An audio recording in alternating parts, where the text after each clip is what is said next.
ప్రకాశం జిల్లా సంతనూతలపాడు నియోజకవర్గం తెలుగుదేశం పార్టీ అభ్యర్థి బిఎన్ విజయ్ కుమార్ ప్రత్యర్థుల కంటే ఎన్నికల ప్రచారంలో వేగంగా దూసుకుపోతున్నారు. గ్రామాన పార్టీలో చేరికలు పెరగడంతో విజయ్ కుమార్ ఎడతెరిపి లేకుండా పర్యటిస్తున్నారు. తాజాగా సంతనూతలపాడు నియోజకవర్గ తెలుగుదేశం పార్టీ కార్యాలయంలో చేమకుర్తి మండలం ఆర్ఎల్పురం గ్రామ పంచాయతీ పరిధిలోని రామతీర్థం క్యాంపు కార్యాలయానికి చెందిన 30 వైసీపీ కుటుంబాలు విజయ్ కుమార్ సమక్షంలో తెలుగుదేశం పార్టీలో చేరారు. వారందరికీ పార్టీ కండువాలు కప్పి టీడీపీ అభ్యర్థి విజయ్ కుమార్ సాదరంగా ఆహ్వానం పలికారు. ఈ కార్యక్రమంలో చేమకుర్తి మండల పార్టీ అధ్యక్షులు గొట్టిపాటి రాఘవరావు మరియు సంతనూతలపాడు మండల నాయకులు, గ్రామ నాయకులు, కార్యకర్తలు, అభిమానులు పాల్గొన్నారు.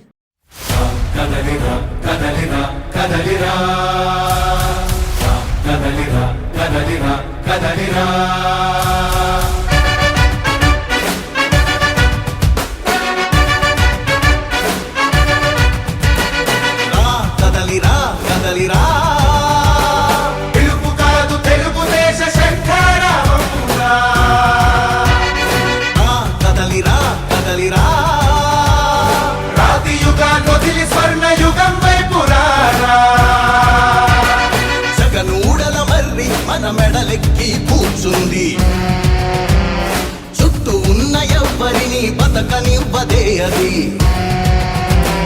దాన్ని తుంచి వేర్లు తెంచే ధైర్యం ఉంటే రారా, ఈ కలి ఆ కలికి బలయింది చాలు. తెలుగు జాతి తిరుగుబాటు నేటితోనే మొదలు. కదలిరా కదలిరా కదలిరా కదలిరా కదలిరా కదలిరా